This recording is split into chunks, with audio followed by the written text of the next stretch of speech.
Jadi ini perlu kita serius ikhwan, kita enggak tahu kapan kita meninggal ya. Teman-teman kita mulai meninggal. Alhamdulillah kalau meninggal dalam kondisi husnul khatimah. Alhamdulillah. Tapi kalau dalam su'ul khatimah repot. Baik. Untuk persiapan kita harus menyadari bahwasanya waktu kita untuk bersiap-siap itu pendek. Kesempatan kita untuk bersiap-siap itu sedikit. Kita tidak punya kesempatan yang panjang lebar, yang luas, tidak. Umur kita ini sedikit. Saya bacakan perkataan Ibnu Jauzi rahimahullah ta'ala ketika dia menasihati putranya. Dia berkata, "Wa man tafakkara fid dunya qabla an yujad ra'a muddatan tawilah." Siapa yang merenungkan tentang dunia sebelum dia lahir di dunia, dia melihat kayaknya dunia ini panjang. Fa idza tafakkara fiha ba'da an yakhruj minha ra'a muddatan tawilah. Ketika dia lahir di atas muka bumi ini, kemudian dia merenungkan tentang dunia ini, seakan-akan dunia ini panjang. Coba kita renungkan, sebelum kita lahir dunia sudah berjalan, ya enggak? Sebelum kita ada, dunia sudah berjalan enggak? Berjalan. Ketika kita lahir kita lihat, Masya Allah masih muda, kita masih muda, dunia depan kita seakan-akan masih panjang.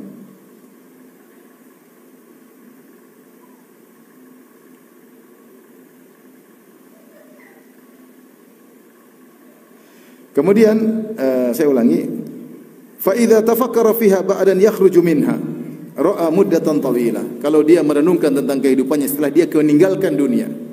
Meninggalkan dunia, dia lihat bahwasanya ternyata setelah kehidupan dunia ternyata kehidupan lebih panjang lagi. Wa alima anna labtha fil quburi tawilun. Dia sadar bahwasanya menunggu di kuburan itu sangat panjang. Bukankah sudah ada orang yang dikubur ribuan tahun? Ada atau tidak? Sudah ada banyak. Fa idza tafakkara fi yaumil qiyamah alima annahu 50,000 sanatin. Kalau dia pikirkan lagi, di kuburan aja panjang, dia pikirkan nanti hari kiamat di padang mahsyar ternyata 50.000 tahun. Fi yaumin kana miqdaru 50,000 sanah. Hari yang 50.000 tahun dari proses sejak dibangkitkan, disidang, hisab, kemudian mizan, kemudian zulmah, kemudian sirat, itu semua, kemudian qantarah, itu semua masanya 50.000 tahun. Kemudian fa idza tafakkara fil lubthi atau fil labthi fil jannah wan nar alima annahu la nihayata lahu. Kemudian dia renungkan lagi. Kalau sudah masuk surga atau neraka ternyata tidak ada penghujungnya, tidak ada penghujungnya. Bila nihaya, tanpa ada ujung, bukan 1.000 miliar tahun, bukan 1.000 triliun tahun, selama-lamanya, abadul abad. Taib. Jadi dia bandingkan kehidupan sebelum dia lahir di dunia, setelah dia keluar dari dunia, ternyata kehidupan setelah dunia ini panjang sekali. Tapi sekarang Ibnu Jauzi mengajak untuk memikirkan kembali tentang hakikat di dunia. Dia berkata kepada anaknya, fa idza ada ila nadhar fi miqdari baqa'i fi dunya faradna 60 sana mathalan. Jika seorang kembali berfikir tentang lamanya dia di atas muka bumi, taruhlah misalnya dia hidup 60 tahun masalan. Fa innahu yamdhi minha 30 sana fi naum. Maka dia tahu 30 tahun buat tidur. 30 tahun buat apa? Tidur. Wa nahwi min 15 min as-siba 15 tahun untuk masa dari kecil sampai sebelum balik. Fa idza hasaba al-baqi kana aktsaruhu syahawat wal mata'im wal makasib. Jadi mungkin beliau berlebihan ya, tapi kalau kita taruhlah umur kita 60 tahun, kita tidur satu hari 8 jam, itu yang normal. Yang tidak normal sampai 10 jam dan lebih. Kalau kita tidur 8 jam, berarti hidup kita untuk tidur sepertiga, ya kan? Sepertiga buat tidur, karena satu hari 24 jam. Dipotong 8 jam berarti sepertiga. Berarti kalau kita umur 60, sudah 20 tahun sendiri buat apa? Buat tidur. Belum lagi umur kita yang tidak bisa gunakan untuk mendapatkan pahala yang banyak karena kita masih belum balik, itu sekitar 15 tahun. Orang balik umur 15 tahun. Jadi kalau dipotong 20 kurang 15 dan 30 tahun sudah hilang. Tinggal 30, taruhlah tinggal 30 tahun. 30 tahun ini lagi kata Ibnu Jauzi rahimahullah. Kalau dia pikirkan lagi kebanyakannya habis untuk makan, untuk syahwat, untuk kerjaan. Benar. Kita keluar rumah kerja berapa jam, buat kuliner berapa jam, untuk urusan syahwat, untuk mau anak istri berapa jam, banyak sekali.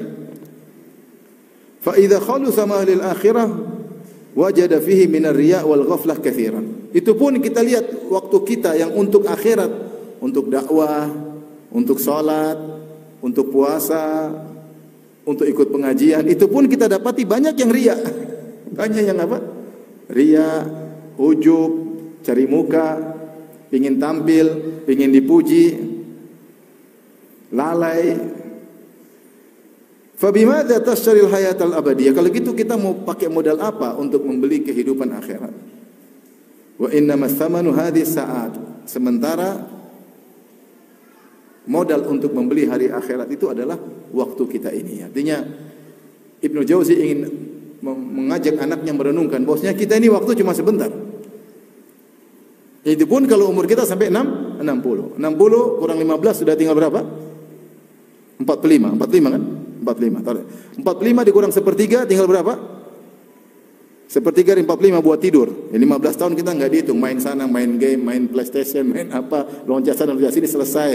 Nggak dihitung karena kita masih belum balik. Taib, umur kita tinggal 45 sepertiganya buat tidur. Sepertiga berapa? 15 tahun. Berarti umur kita tinggal 30 yang untuk cari duit, untuk jalan-jalan, untuk moge-mogean berapa jam? Untuk jalan sana, jalan sini, keluar negeri, main-main sana sini, ketemu orang berapa jam? Banyak. Kita bandingannya kegiatan kita sehari-hari. Untuk cari duit, kerja keluar pagi, pulang sore, diskusi sana, rapat sini untuk ngurusin kerjaan, cari duit juga habis waktu banyak. Tapi untuk Allah, untuk akhirat, kata Ibnu Jauzi, renungkan untuk akhirat berapa jam sehari? Coba kita renungkan. Sehari kita berapa jam? Taib. Contohnya ikut pengajian, jadi panitia pengajian, baca Quran, salat malam kalau bangun, ya. Kemudian dengar YouTube pengajian. Tidak banyak dalam sehari. Tapi dari yang amal akhirat kita itu pun masih banyak terkontaminasi dengan riya, ujub, ingin dianggap, makanya publish melulu, ya. Pingin di like, dikasih jempol kaki, jempol tangan, ya, pingin, sehingga terus yang ikhlas tinggal sedikit, tidak banyak. Inilah yang sedikit, ini yang bisa kita gunakan untuk mendapatkan surga. Semakin banyak amal soleh maka surga semakin tinggi. Nah ini saya ajak atau Ibnu Qayyim mengajak kita untuk merenung. Terlalu banyak kita lalai. Terlalu banyak kita. Belum yang digunakan untuk maksiat. Ada nggak waktu buat maksiat? Ada. Nonton film Korea berapa jam? Film India berapa jam? Nonton acara ghibah dan namimah, bongkar-bongkaran aib-aib orang di medsos banyak. Ikut-ikut nimbrung, ikut-ikut komentar banyak. Terus kita mau beli surga pakai apa? Umur kita sedikit, amal kita sedikit. Maka perlu kita persiapan yang matang. Dari situ Allah mengatakan agar kita muhasabah. Ya ayyuhalladzina amanu taqullaha wal tanzur nafsum ma qaddamat lighad.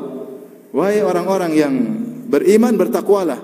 Wal tanzur nafsun ma qaddamat lighad. Maka setiap jiwa melihat apa yang sudah dia kerjakan selama ini untuk masa depannya.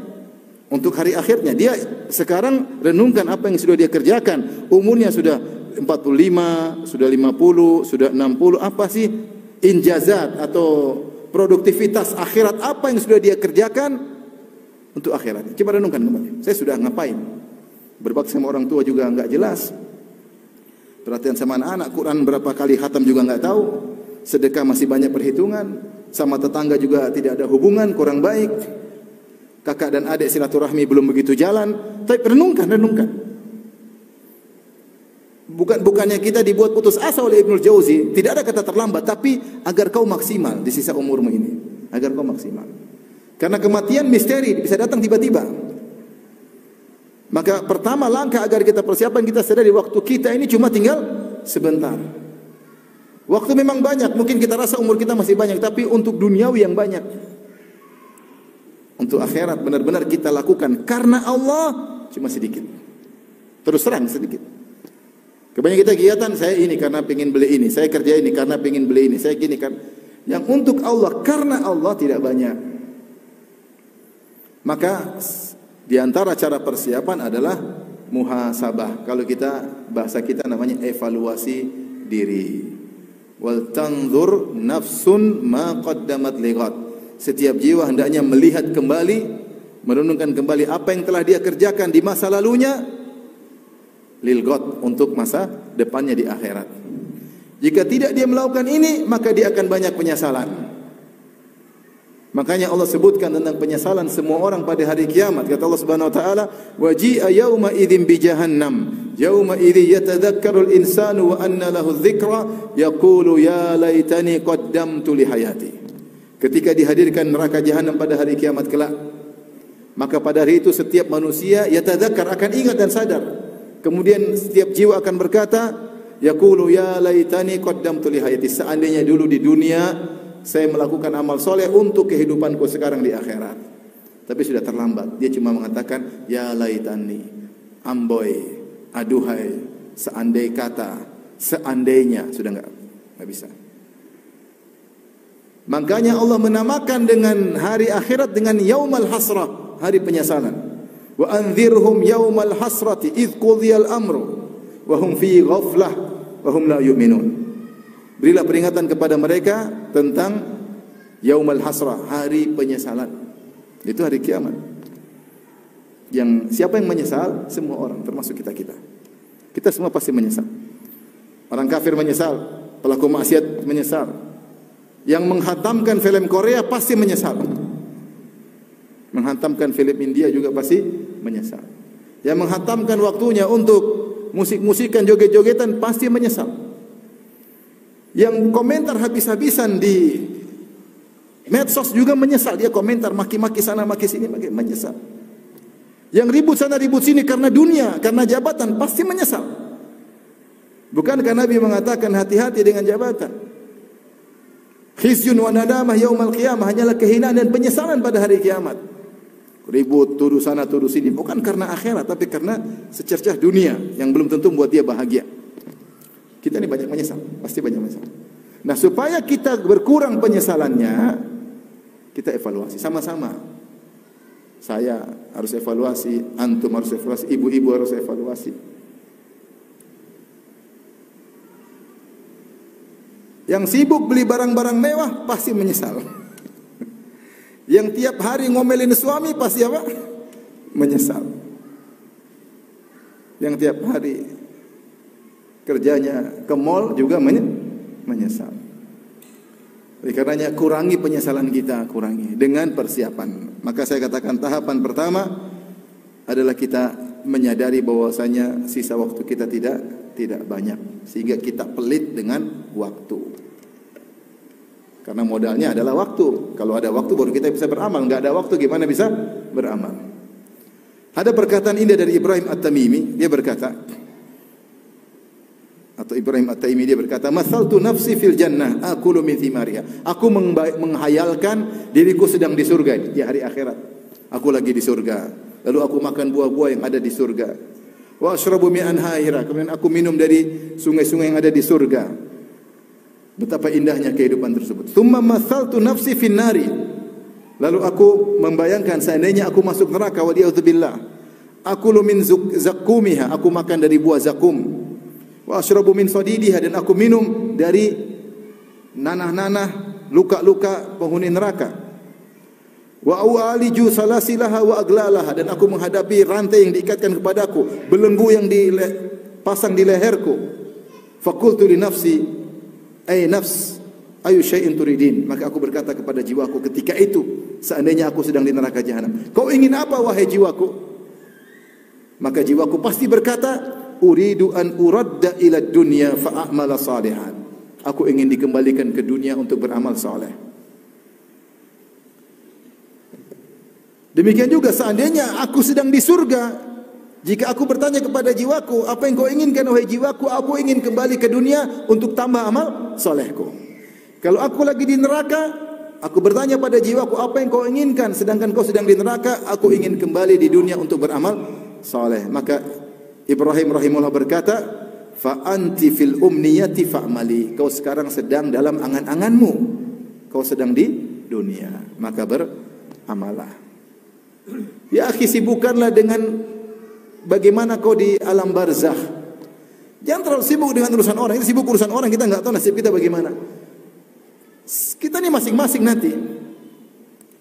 Wa kulluhum atihi yaumal qiyamati farda. Setiap mereka akan datang sendiri-sendiri bertemu dengan Allah Subhanahu wa taala. Kita enggak ngajak-ngajak istri ketemu Allah bareng-bareng, ngajak-ngajak teman kita sendiri-sendiri. Masing-masing bertanggungjawabkan apa? Amal salehnya. Jangan terlalu banyak mikir orang. Mikir kamu bagaimana? Kamu bagaimana? Kalau mati sekarang bagaimana? Siap atau tidak? Itu masalahnya. Dari sini maka ada beberapa mungkin amal soleh yang kita tekankan. Intinya seluruh amal soleh itu kita lakukan. Selama itu amal soleh, lakukanlah. Tapi ada beberapa amal soleh yang hendaknya kita tekankan, persiapan untuk meninggal dunia. Yang pertama, ikhwan, yang sangat penting adalah taubat. Jangan pernah meninggalkan taubat dengan persyaratannya. Jangan pernah meninggalkan taubat dengan persyaratannya. Taubat syaratnya 3. Al-iqla' anidz-dzam, meninggalkan dosa. Yang kedua, an-nadam, menyesali perbuatan tersebut. Yang ketiga, al-azm ala adamil audah, bertekad untuk tidak mengulangi lagi. Taubat ini ibadah yang sangat dicintai oleh Allah.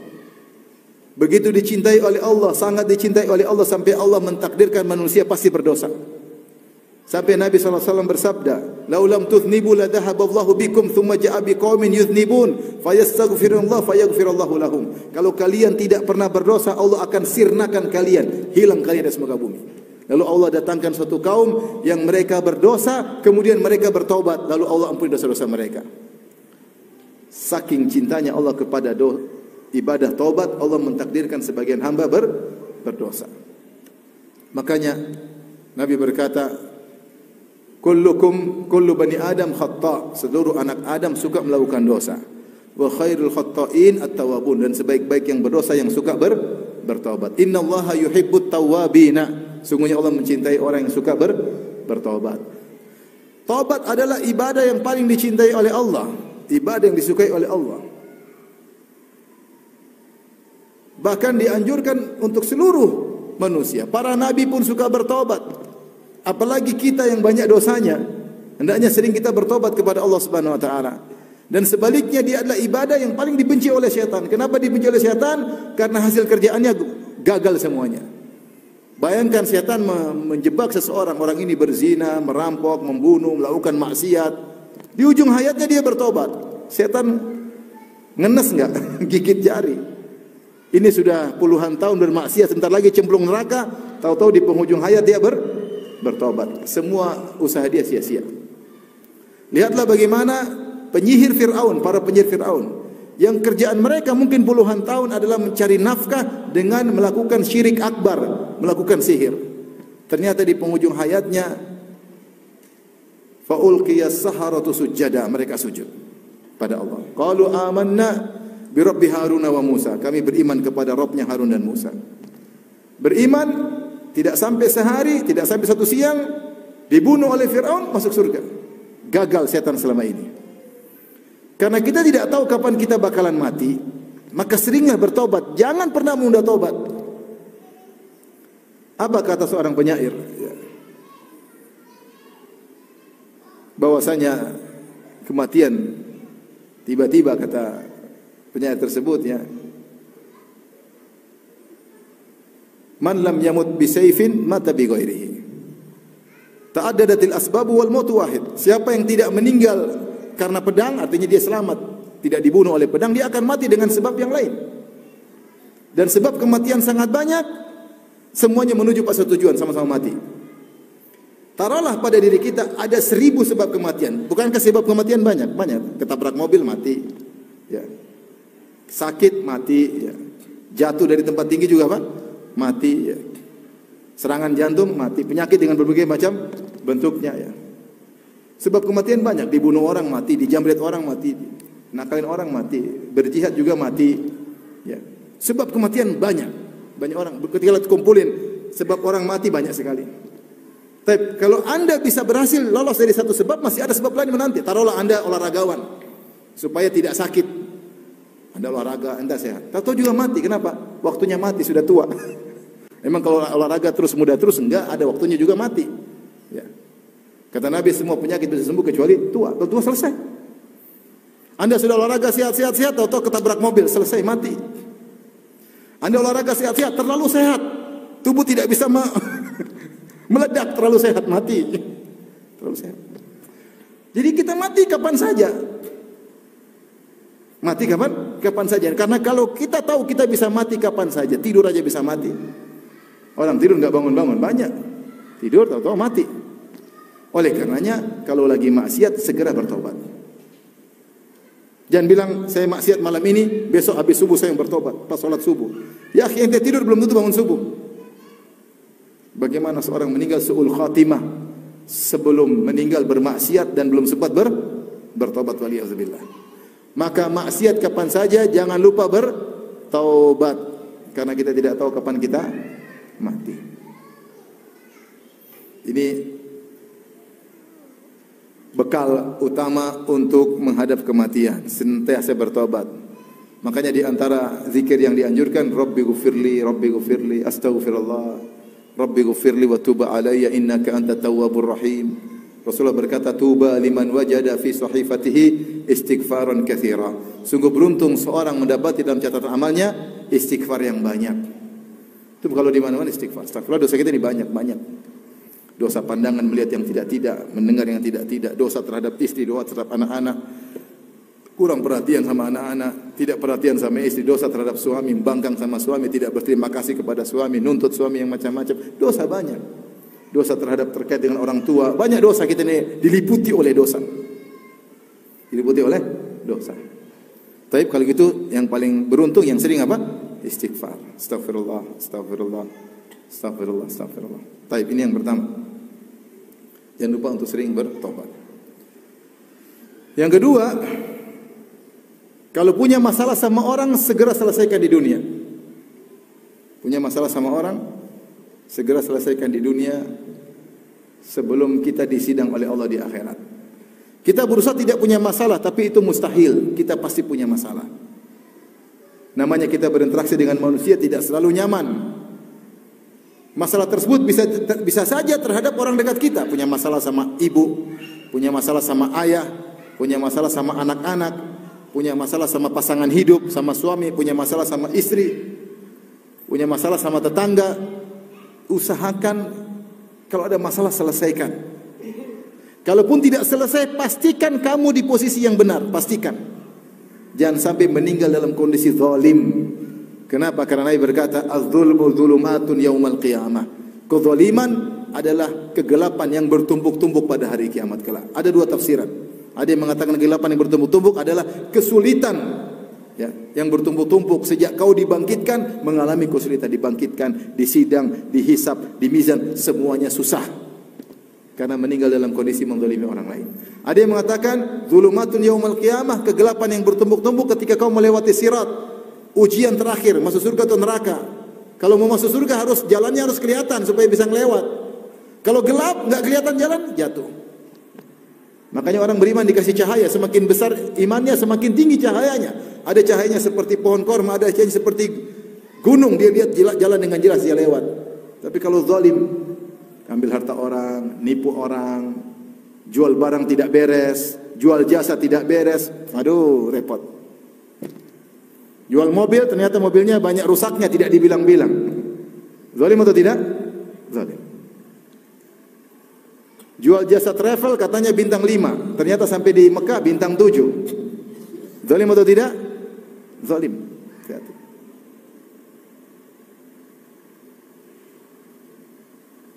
Ngeri. Sebagai seorang suami tidak perhatian sama istri, kebutuhan nafkah batin lahirnya tidak dipenuhi. Zalim atau tidak? Zalim. Seorang istri sudah dinafkahi oleh suaminya, ternyata tidak taat kepada suaminya. Zalim atau tidak? Zalim. Tidak memberikan hak suaminya. Zalim itu apa? Menahan hak orang lain. Itu zalim.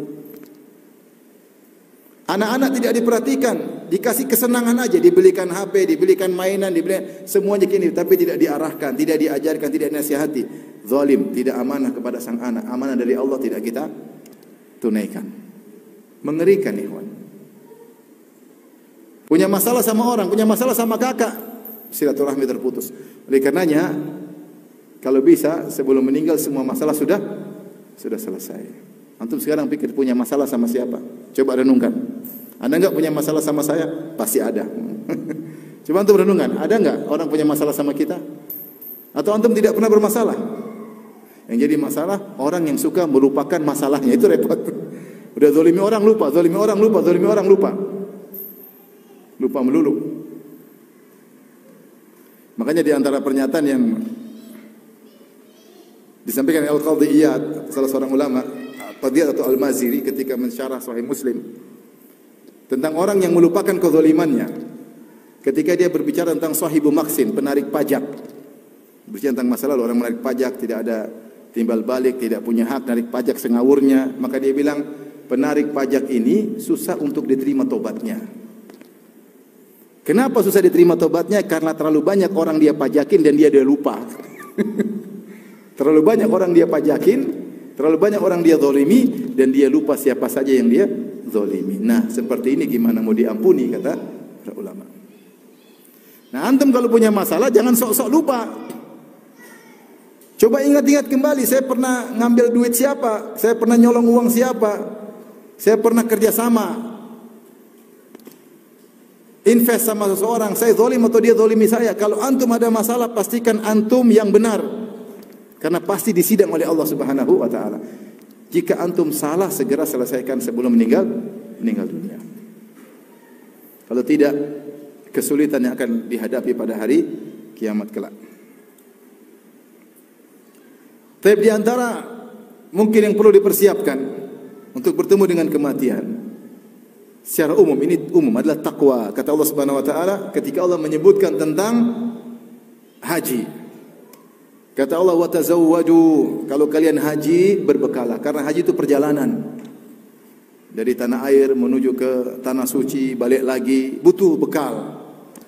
Bekal untuk ditinggalkan buat keluarga selama kita perjalanan, bekal buat kita selama perjalanan, baru wajib haji. Kalau tidak punya bekal untuk keluarga ditinggal, bekal untuk perjalanan, tidak wajib haji. Maka perjalanan dunia itu butuh bekal. Tapi Allah mengingatkan tentang ada perjalanan lain, yaitu perjalanan menuju akhirat. Kata Allah, fa inna khairaz zadit taqwa, sebaik-baik bekal dalam perjalanan akhirat adalah apa? Ketakwaan. Makanya Ibnu Qayyim menulis buku judulnya Zadul Ma'ad, yaitu bekal hari kebangkitan, itu bekal kematian. Dia jelaskan tentang sunnah-sunnah Nabi. Inilah jalan ketakwaan, ikuti sunnah Nabi, tinggalkan maksiat. Ini yang sering kita lalaikan, takwa. Takwa kalimat ringan. Sering kita dengar khatib-khatib sampaikan, ya ayyuhalladzina amanu taqullaha haqqa tuqatih. Wahai yang beriman, bertakwalah sebenar-benar takwa. Tapi terkadang hanya sekedar lewat begitu saja saking sering kita dengarnya. Dahulu disebutkan bagaimana Abu Hanifah ditegur oleh seorang, ittaqillah ya imam, bertakwalah kepada Allah. Kalau kau salah, yang salah banyak orang, langsung gemetar, langsung sakit. Kalimat takwa bukan kalimat yang ringan. Apa itu takwa? Takwa adalah meninggalkan seluruh larangan Allah Subhanahu wa taala. Takwa meninggalkan seluruh larangan Allah Subhanahu wa taala. Kita harus dalam hidup ini harus serius, kenali dosa-dosa. Banyak dosa yang kita belum tahu itu dosa. Harus kita belajar agar kita bisa menghindar. Ini duri, tapi kita enggak tahu itu duri. Kita injak, tubuh kita semakin luka. Maka harus kita tahu mana duri-duri yang dilarang. Belajar. Oh, ini ternyata enggak boleh, ini ternyata boleh, ini ternyata enggak boleh. Harus belajar. Bahkan sebagian yang sudah kita tahu itu dosa pun masih kita lakukan karena lemahnya iman. Maka takwa adalah meninggalkan kemaksiatan, dosa kecil maupun besar. Khalli dzunuba saghira wa kabira, hadzaka tuqa. tinggalkanlah dosa-dosa kecil maupun besar, itulah hakikat ketakwaan. Jangan pernah meremehkan dosa-dosa kecil. Kata Nabi sallallahu alaihi wasallam, "Iyyakum wa muhaqqaratiz dzunub." Waspadalah kalian dari dosa-dosa yang kalian remehkan. Ya, karena dosa-dosa tersebut kalau sudah ijtama'na 'ala rajul ahlaknahu. Kalau dosa tersebut sudah berkumpul pada seorang, akan binasakan orang tersebut. Ibarat orang kumpulkan kayu bakar kecil-kecil udah banyak menjadi api yang besar. Dan dosa-dosa kecil ini banyak dalam kehidupan sehari-hari. Yang jadi terbiasa melihat yang haram, melihat wanita terbuka auratnya adalah hal yang biasa. Gibah, namimah hal yang biasa. Dengar musik-musik adalah hal biasa. Ya. Kita terbiasa. Maka kita berusaha bertakwa sehingga ini merupakan bekal yang paling utama untuk menghadapi kematian. Yang terakhir ingin saya sampaikan pada kesempatan kali ini, hati-hati adamul ghaflah. Jangan ghaflah. Ghaflah itu lupa dengan hari akhirat. Lupa dengan hari akhirat. Kalau kita lupa dengan hari akhirat, itu yang buat kita akhirnya membuang-buang umur kita. Kenapa kita lupa bahwasanya kita ini sedang menuju kematian? Allah mengatakan tadi, wa anzirhum yaumal hasrati idz qudiyal amru wa hum fi ghaflah. Peringatkanlah mereka tentang hari penyesalan, yaitu hari kiamat. Banyak orang menyesal. Idz qudiyal amru, ketika semua perkara diputuskan, wa hum fi ghaflah, sementara mereka dalam kondisi lalai. Allah Subhanahu wa taala berfirman dalam surat Qaf, wa laqad khalaqnal insana wa na'lamu ma tuwaswisu bihi nafsuhu wa nahnu aqrabu ilaihi min hablil warid idh yatalaqqal mutalaqiyani 'anil yamini wa 'anil shimali qa'id ma yalfidhu min qawlin illa ladayhi raqibun 'atid wa ja'at sakratul maut bil haqq dzalika ma kunta minhu tahid wa nufikha fis suri dzalika yaumul wa'id wa ja'at kullu nafsin ma'aha sa'iqu wa shahid laqad kunta fi ghaflatin min hadha fakashafna 'anka ghita'aka fabasaruka al yawma hadid. Kata Allah Subhanahu wa taala, sungguh kami telah menciptakan manusia. Yang ciptakan manusia Allah Subhanahu wa taala. Wa na'lamu ma tuwaswisu bihi nafsu, dan kami tahu apa yang bergulir dalam hatinya, apa yang dibisikkan oleh hatinya. Allah tahu, alimun bi dzati sudur, Allah tahu apa yang terbetik dalam hati kita. Jadi semua Allah catat. Bukan cuma yang kita lihat saja, bukan cuma yang kita lakukan saja yang tercatat, yang bergulir dalam hati juga Allah tahu. Kata Allah, wa'lamu anallaha ya'lamu ma fi anfusikum fadharu. Ketahuilah, Allah tahu apa yang bergulir dalam hati kalian, waspadalah. Hati sombong, riya, meremehkan orang, suudzon, hasad, dengki, ini semua Allah tahu. Sebagaimana kebaikan juga, ikhlas, jujur, memaafkan, Allah tahu isi hati. Terus Allah mengatakan, wa nahnu aqrabu ilaihi min hablil warid, dan kami lebih dekat daripada urat nadinya. Idz yatalaqqal mutalaqiyani 'anil yamini wa 'anil shimali qa'id. Ketika dua malaikat duduk di kanan dan kiri, raqibun atid, hadir dan siap menulis. Ma yalfidhu min qaulin illa ladayhi raqibun atid. Tidak ada satu ucapan pun kecuali dicatat. Tidak ada satu ucapan kecuali dicatat. Tidak ada satu pandangan pun kecuali dicatat. Tidak ada satu pendengaran pun kecuali dicatat. Tidak ada satu ketikan komentar pun kecuali dicatat. Tidak ada satu spoon yang kita bikin kecuali semua dicatat. Sehingga maksud saya, Allah ingatkan semua dicatat. Jadi jangan lalai. Kemudian kata Allah SWT, ja'at sakratul maut bil haq. Kemudian datang sakratul maut dengan kebenaran, pasti datang. Dzalika ma kunta minhu tahid. Ini yang selalu kau berusaha menghindarinya. Kau tidak ingin sakratul maut. Olahraga, pergi ke rumah sakit, supaya tidak mati kan? Tapi akan datang.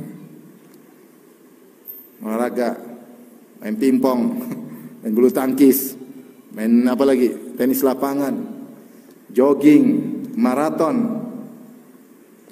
Buat apa itu semua? Supaya tidak mati. Ini yang kalian dulu menghindar, tapi waktunya datang akan datang.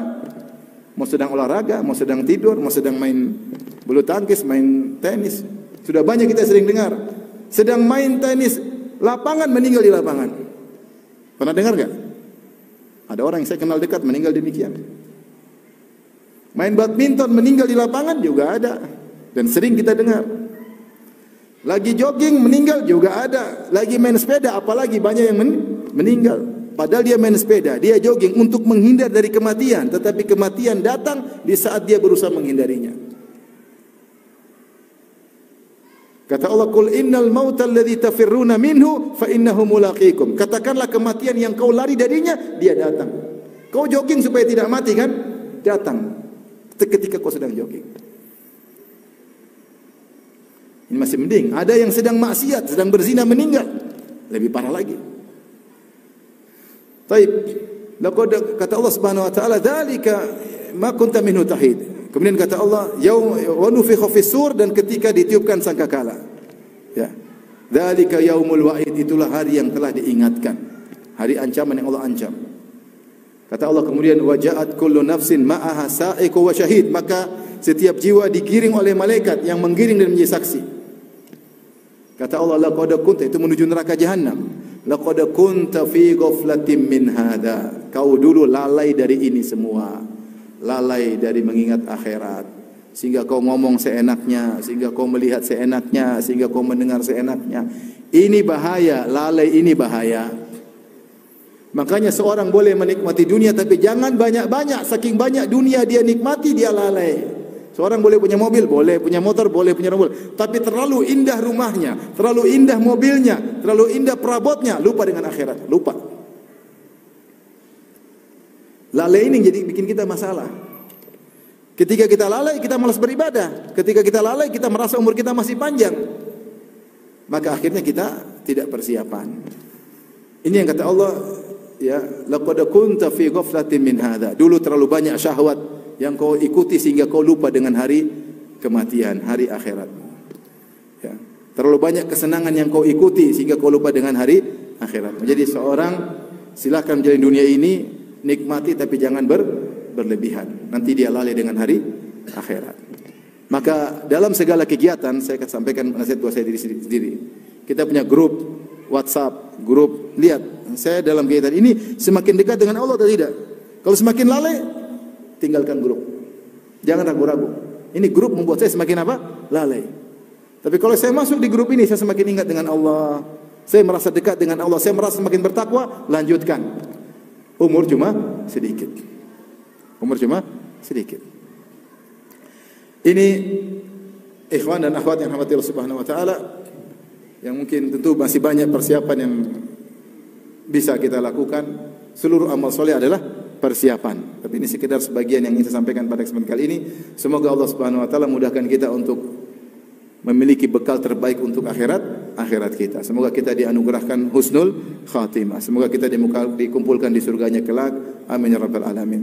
Allah taala alam bisawab. Mungkin sampai sini saya bisa sampaikan. Kalau ada yang bertanya, saya persilahkan.